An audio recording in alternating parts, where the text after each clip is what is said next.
all-new Dr. Phil. She claims her husband kidnapped her kids. He has a right to keep them from me. She hasn't seen them in 46 years. 2 of her long-lost children are here. But this reunion... She remembers you beating her. I have never touched her. ...brings painful memories. Remember poking him with safety pins? Never. Pushing me in the bathtub and cracking my head open? Whoever told you that was a liar. I remember it. How could it be a lie? Let's do it. This is a safe place to talk about hard things. Stand by, Dr. Phil. I try to be an emotional compass and point you in the right direction. In 5, 4. I am not giving up on you. Go, Dr. Phil.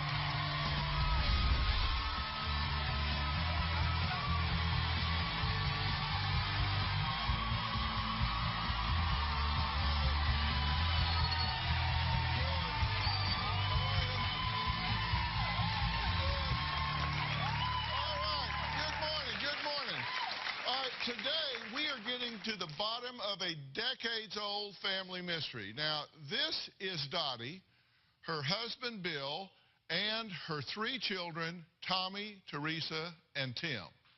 Now, they seem like a loving family, right?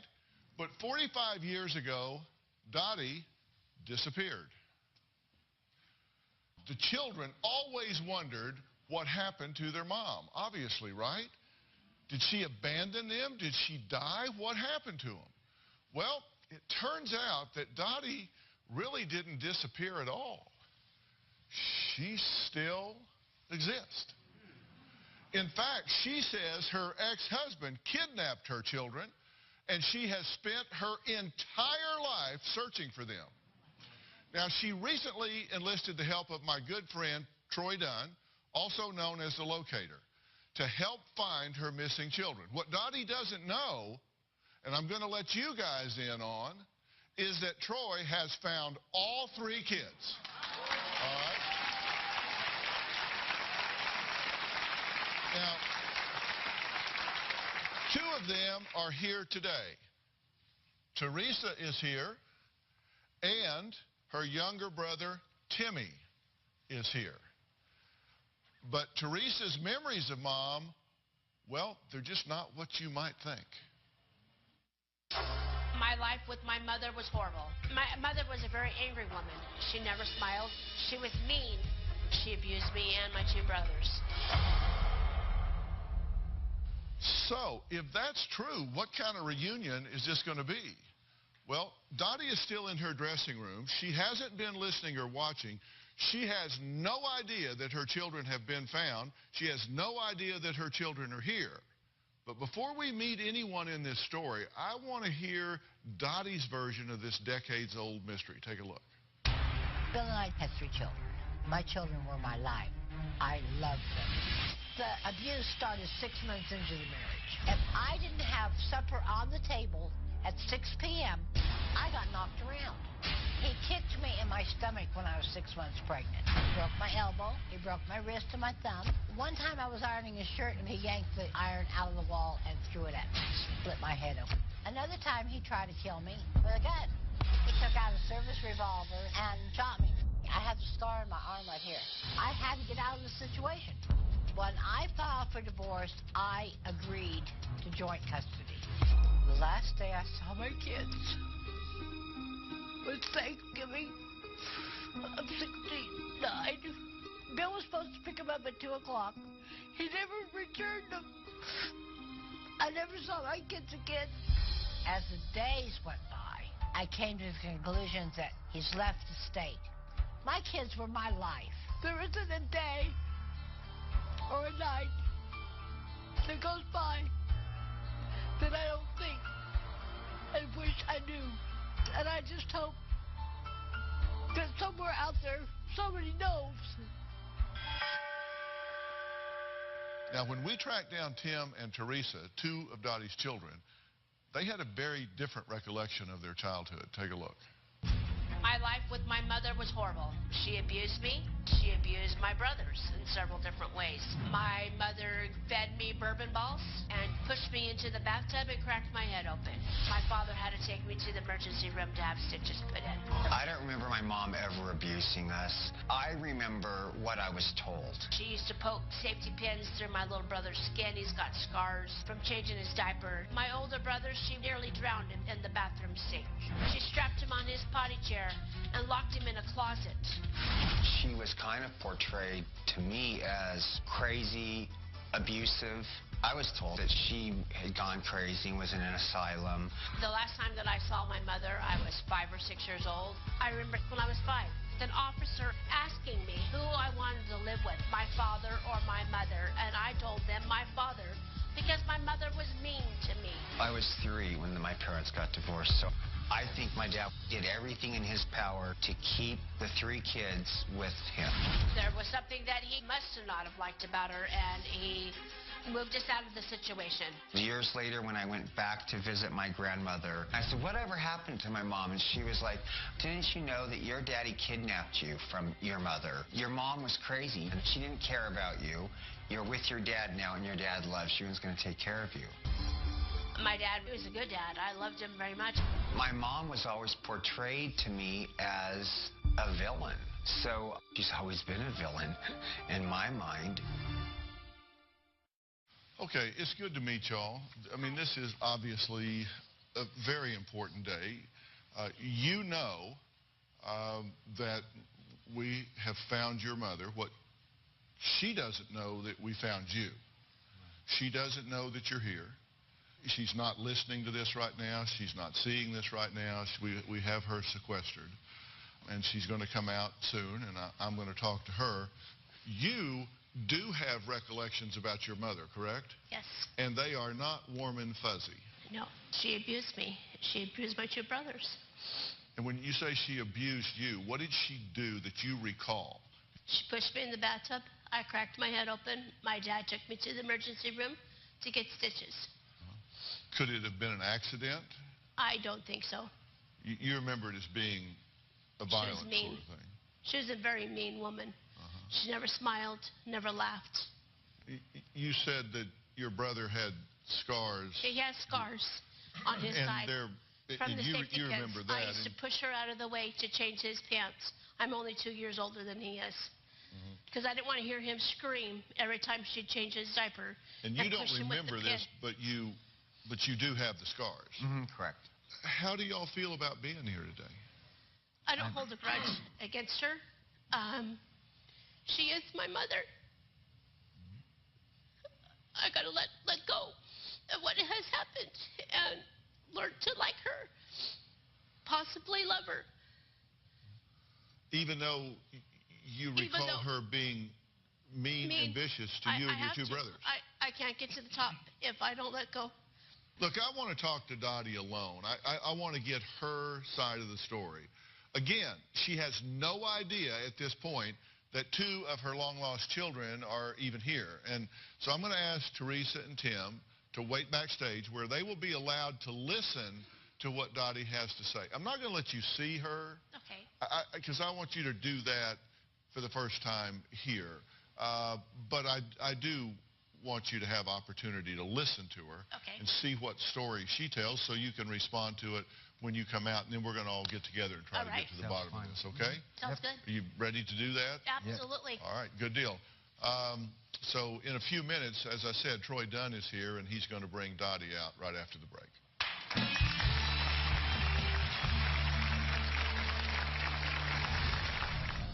He was supposed to return the children to my parents' home by 7:30 Thanksgiving evening. And you've never seen him again? I haven't seen him since. Tomorrow on an all-new Dr. Phil, she claims she was molested by her father. Absolutely not. He would never do anything to you.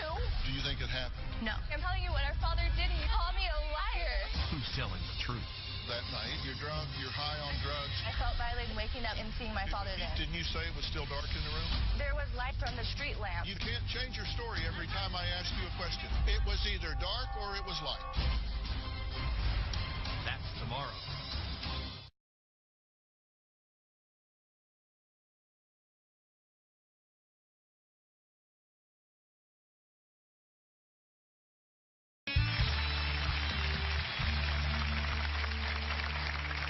For 45 years, Dottie has been searching for her 3 children who she says were kidnapped by her abusive ex-husband, Bill. Now, she says he abused her, not them. She says she has tried everything to find her missing children, but just simply didn't have any luck. Now, Dottie recently enlisted the help of Troy Dunn. Now, you guys may know Troy as the locator, and she wanted to see if he could find some answers. Take a look. Have you ever wondered if they have ever looked for you, and if not, why not? I have no idea. Unless they were told that I was dead when they were young. It's very possible that they may not know the same version of what happened. I would say there's a handful of people who would know, which would be everyone who was related to your ex-husband. So for an entire family to collectively make a decision to hide children from their mother is an unusual scenario. It took a lot of work, I'm sure. So your belief is that your ex-husband Bill took to his grave the location of your children? Yes, I do. In all of the 45 years, has there been a time where you stopped looking for your children? Never. They're mine. I was supposed to protect them, and I lost them. Do you really want a relationship with these children? I want them in my life if they want to be in my life. Well, 45 years is a very, very long time. It'll be one of the oldest cases that I've worked on. Okay, well, I'm here with Dottie and Troy. 45 years, that's a big gap to try to fill in, right? That is an almost impossible gap. I mean, when you talk about a search that's 45 years old, you're talking about something that predates all technology that we have today. Exactly. It predates the memories of almost anyone that would have ever been involved.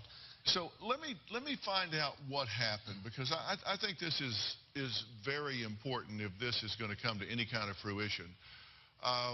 We're talking 1969. Yes.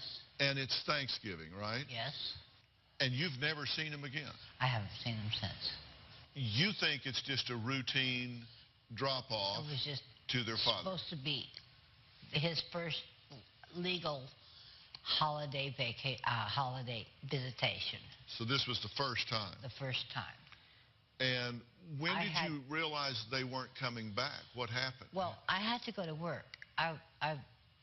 For many, many years, I've been a nurse. He was supposed to return the children to my parents' home by 7:30 Thanksgiving evening. Did you call the police? I called the police. I went to the grandparents' residence, and I went up to the door with the police officer, and she said that they weren't there, they hadn't been there, she didn't know where they were, and quit bothering her. I had to wait till Monday to call my attorney because he was off on the weekend. Well, wait a minute. This is Thursday because it's Thanksgiving. Thanksgiving Day. And so Thursday to Friday, Friday to Saturday, Saturday to Sunday, Sunday to Monday, these like long weekend here, 4 days.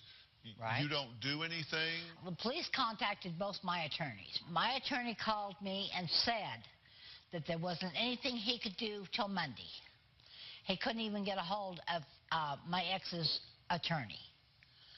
And so there wasn't anything we could do. And what about the police, though? The police couldn't do anything either.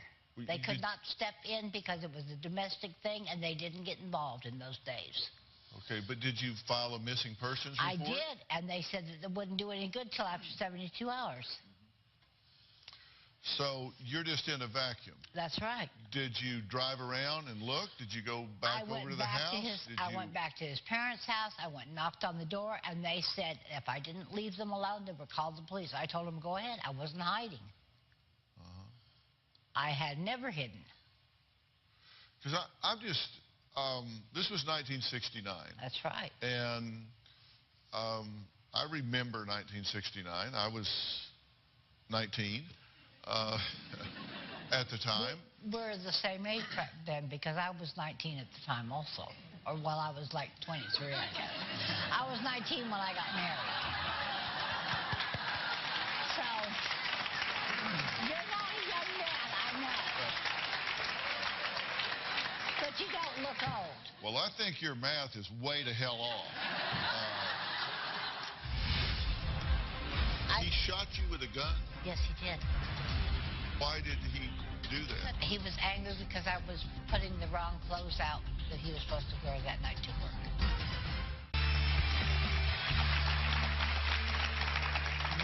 You do everything, but you can't find them. So, Troy, it just doesn't smell right to me.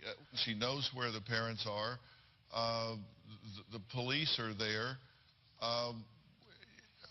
I came into this with the same unusual feeling that you're having, too. But I come into most of these searches trying to be I'm a big believer that there's three sides to every story, his, hers, and the truth. And so I'm always looking for that third version. But honestly, everything that she tells about that era is accurate. The way that the police handled the situation, the fact that it was a holiday weekend in a small town where things shut down. I think, and I told her this when we met, I would have had a tent and a chair and a cold beverage set up on the front yard of the house and said, well, I'm not freaking leaving here until somebody tells me where my kids are. She took a different approach, which is she came back to the house a few times. But in 1969, a 19-year-old girl, I think she used all the resources she knew to use. She went to the house, she went to the police, she went to her attorney. She was 29, by the way, but go ahead. I was...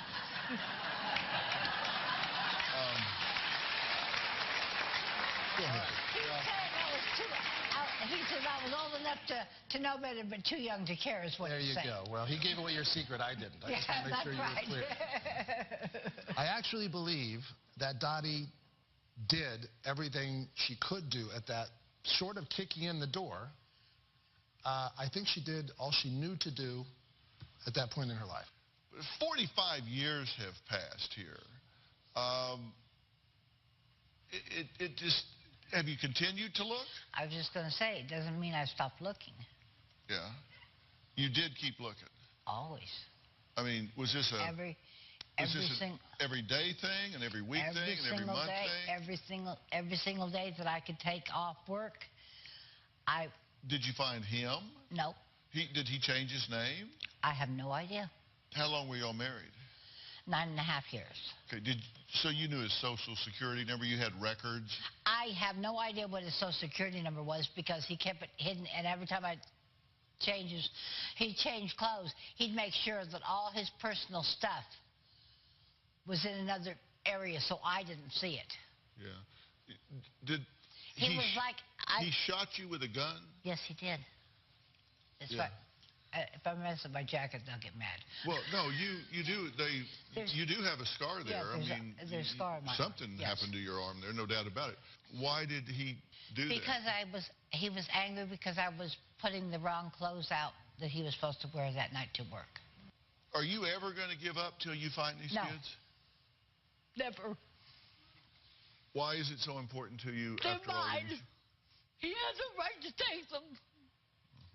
And keep them from me. I feel that I let them down because I didn't protect them from their father.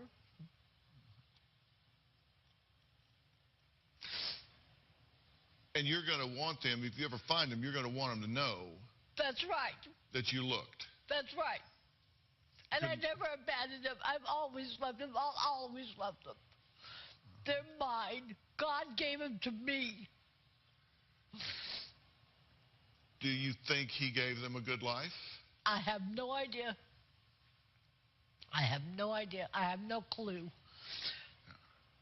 If he treated me the way he treated me, which he did, I'm not lying about that. I couldn't lie about that.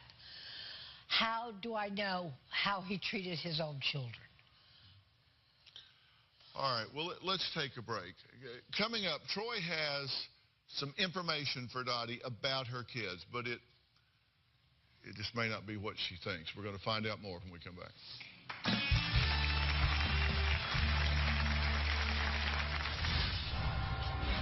he has found out information about your children. Are you ready to hear what he's found out, good, bad, or indifferent? I don't care what it is.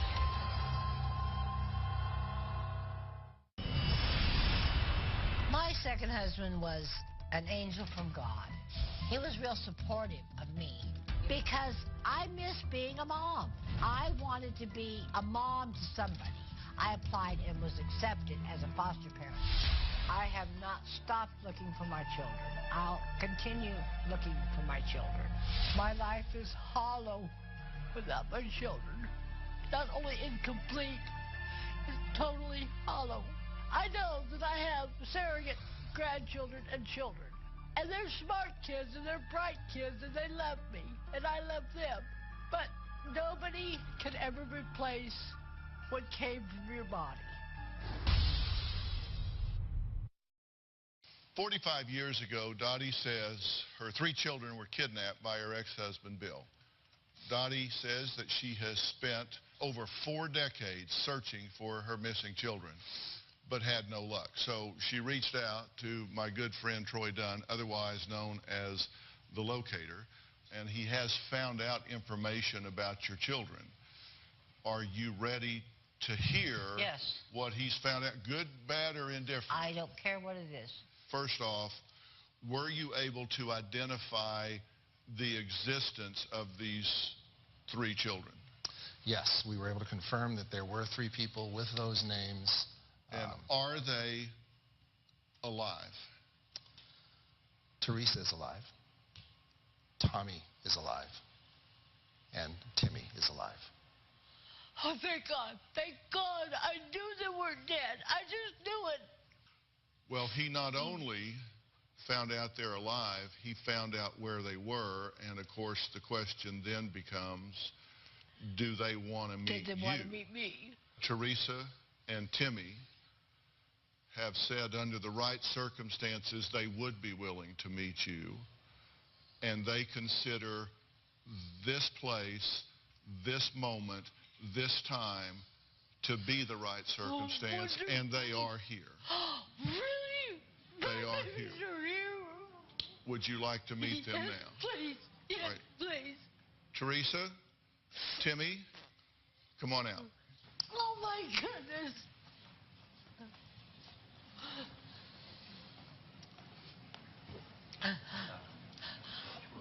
Timmy. Oh, my goodness.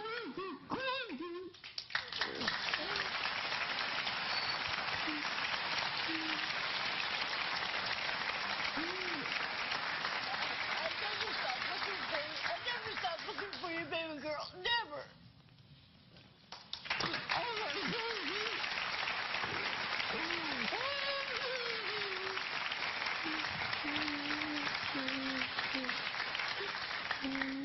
I never even find you. I had no idea where you were, what you looked like, who you were living with. I thought maybe he even adopted you out. You're gorgeous. You look just like me. I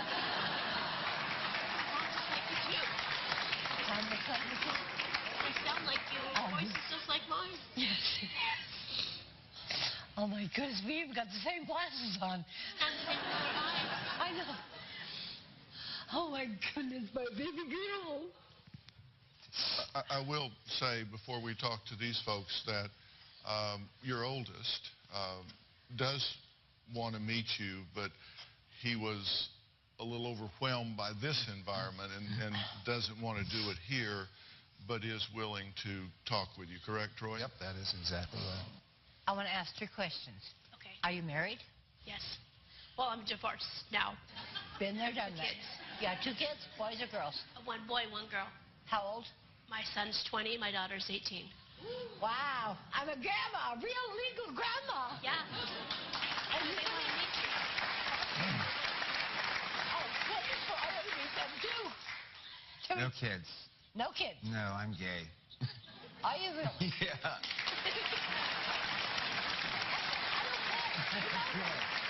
All right, let's take a break right quick. Teresa and Tim, and listen, as I say, we deal with reality here, and Teresa and Tim say that their memories of their childhood don't even almost match up with their mother's memory of their childhood. We'll talk about that when we come back. That's bad.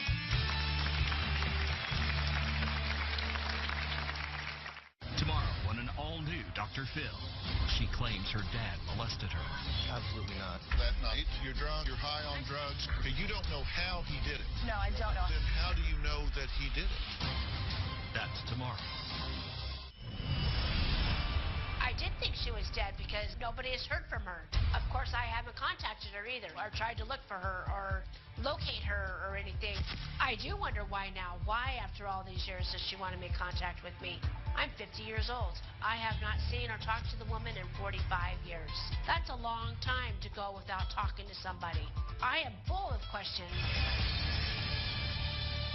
Well, after 45 years of desperately searching for her missing children, Troy Dunn did the impossible. He closed the 45-year gap, and the family just reunited moments ago. Now, here's the deal.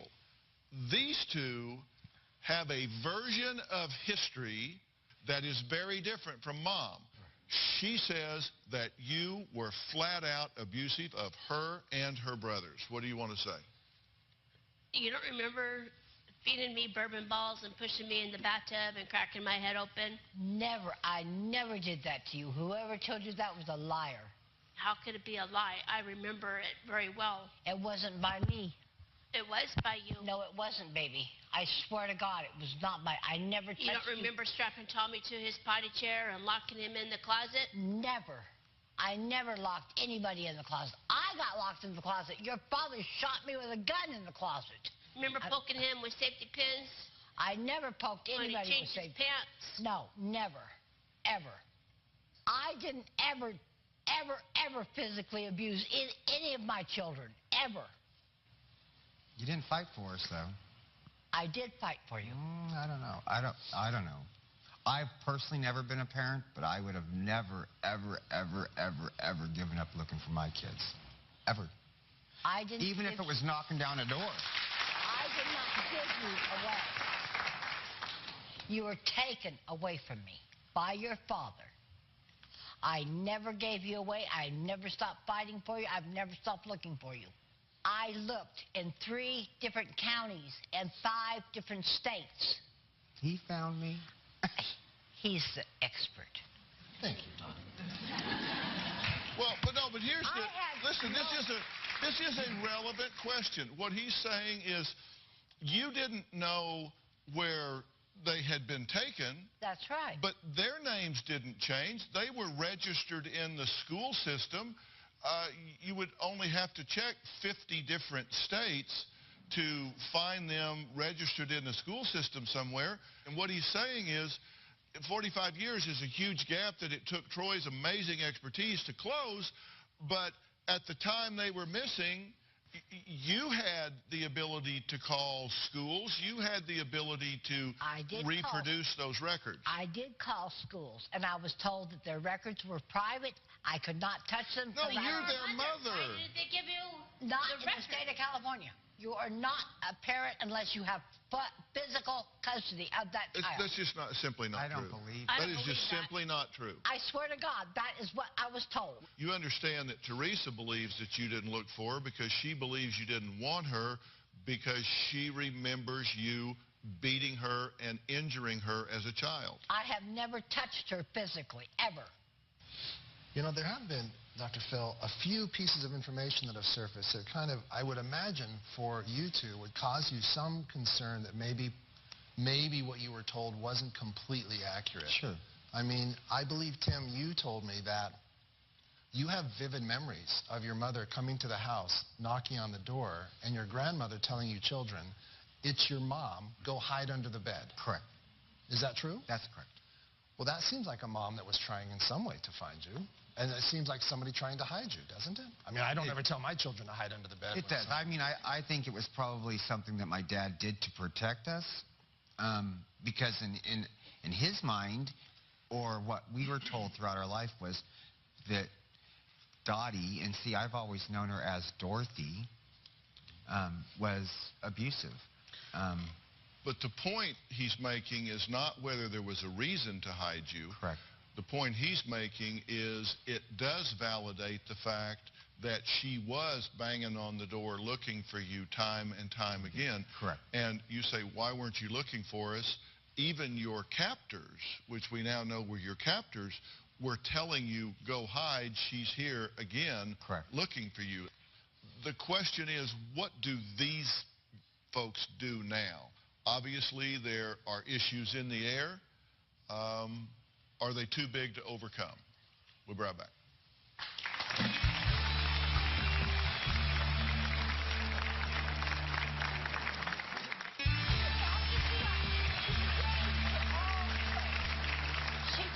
Tim and Teresa just reunited with their mom, Dottie, known to them as Dorothy, after being apart for 45 years.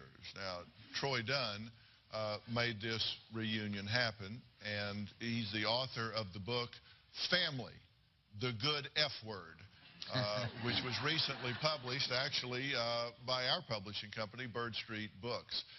I heard you say you have no doubt that these things did took place, whether she's in denial about them or not. You know them to be true. You think she's not being straight with herself and or you.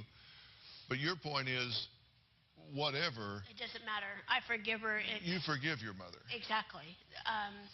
I'll never make it to the top of heaven if I don't forgive her. That's what I remember in my mind. Whether it happened or not, that's what I remember. But I forgive you. You're my mom. You know, she actually...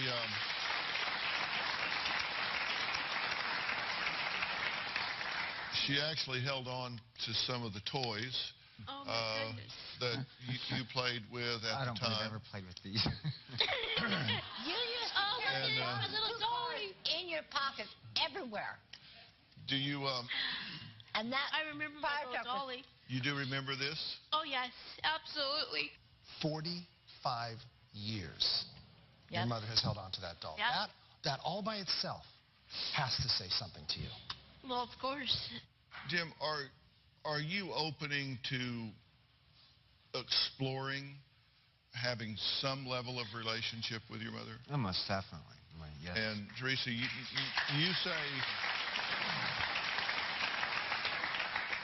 say you forgive her, and people can forgive but not forget, and this is something that obviously weighs very heavily on you.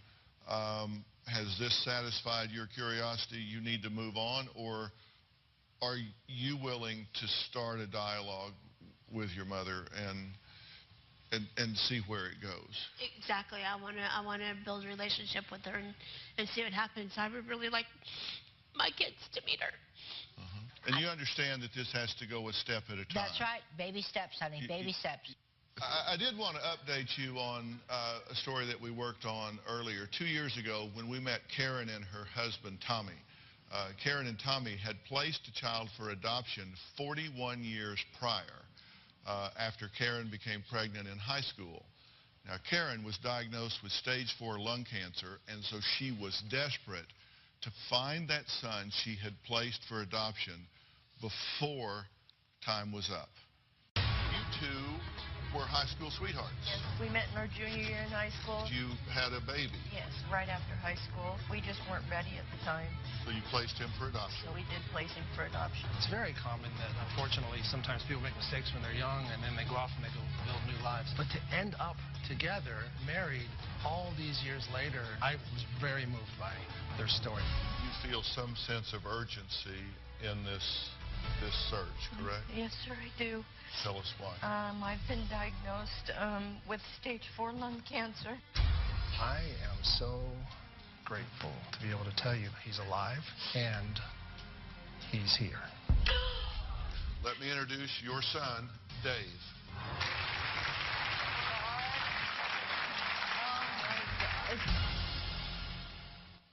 So, what happened after the show? Well, we caught up with both Karen and Tommy. Take a look. Hi, we're Tom and Karen. Dr. Phil and Troy Dunn found and introduced us to our son that we hadn't seen since birth 42 years ago. And we continue to enjoy and love and cherish the time we have with our son and his family. We have a wonderful 12-year-old grandson. We've had some grand experiences that we've never had in our lives, such as having Christmas and birthdays and things that have brought tremendous joy into our lives with our new family. We'd like to take this opportunity to thank Dr. Phil, thank Troy Dunn. It just couldn't be more wonderful. Better. Gets better and better. Well,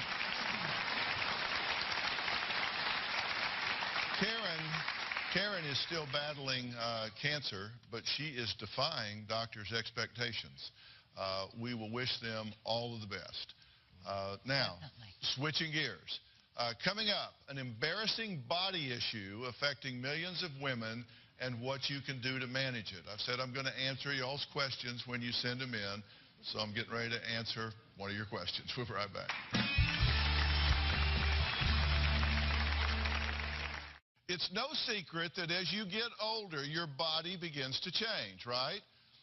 I wasn't always bald, at least this bald. And for some people, like my next guest, certain body changes can feel embarrassing at times. Take a look.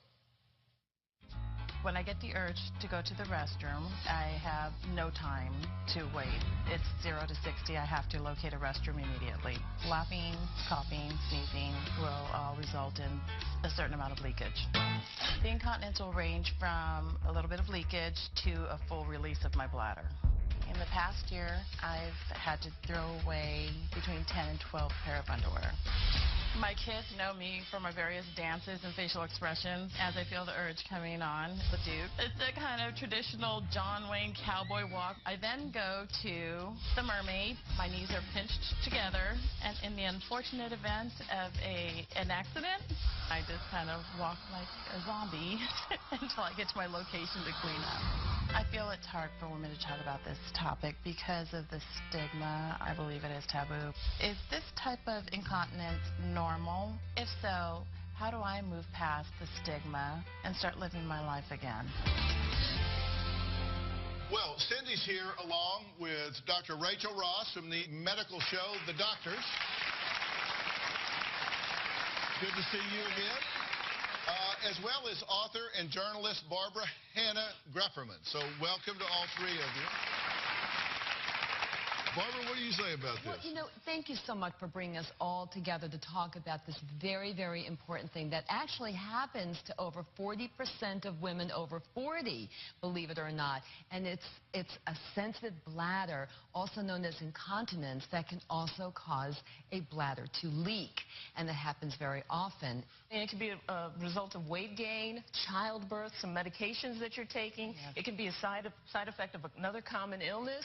And so as you get older, there are some things that we can do that can just make this a little more comfortable. Absolutely, but really the key, though, is to never feel embarrassed about this, because clearly you're not alone.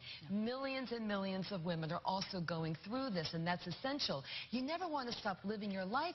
You never want to stop being afraid to cough or sneeze or stop doing the things you love to do. You've actually found out that you weren't the only one experiencing this, right? Because when it happens, you get to thinking, oh, you know, I don't want to let anybody know about this, right? Absolutely. As women, we sometimes talk about very intimate details of our personal lives. And it wasn't until I read about the show, signed up, that I realized in discussing with my friends that a lot more of them were going through this, and just nobody's ever discussed it. And as I spoke with them, 12, I believe I polled 12, 11 of my friends confessed to having some form of stress or urinary incontinence. Really? Yes. Really? 11 out of 12 of your friends? Yes.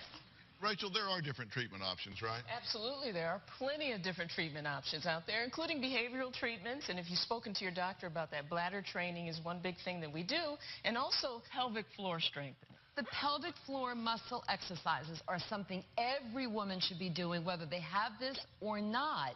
And they're so easy to do, so discreet, you can just sneak them into your daily lives. No one standing in line at the supermarket, and the best part watching Dr. Phil on TV. Yes, yes.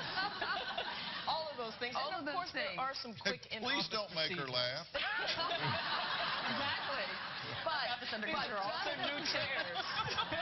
just as important, though, is being prepared with the right protection. Yes. Right? Now, Always has come out with a new line of products called Always Discreet, with liners and pads and also disposable underwear. This line also has a dual leak guard barrier, which is key. So with there being so many options out there, as well as in-office procedures, particularly talk to your doctor about which option is going to be right for you. Because I noticed also you said that you wear more skirts now. Yes. Because it's much easier access when you're actually going to the bathroom. So absolutely. It really does sound like the disposable underwear are the best option for you. Whichever you choose, you really want to look at sensitive bladder in the face and say, you know what, you're not ruling my life. And the topic that you brought up is just opening up this whole new world for women. So you're now aware of the fact that there's other options out there. I'm glad you came to talk about it. Did you learn something new? Yeah, I've learned a lot. And, Barbara, you're actually going to be on the doctors, and you're going to talk about this topic. Yes, I actually can't wait because there's so much more to talk about. And until then, I really encourage everyone, including you, Sydney, to go on to alwaysdiscreet.com to find out more tips and to ask more questions very discreetly, anonymously, and also to look at some of the articles that I've written about living your best life. There was one more thing that you wanted to share, Barbara, right? Oh, yes. This is very exciting. Now, the line of Always Discreet products are available at Dollar General.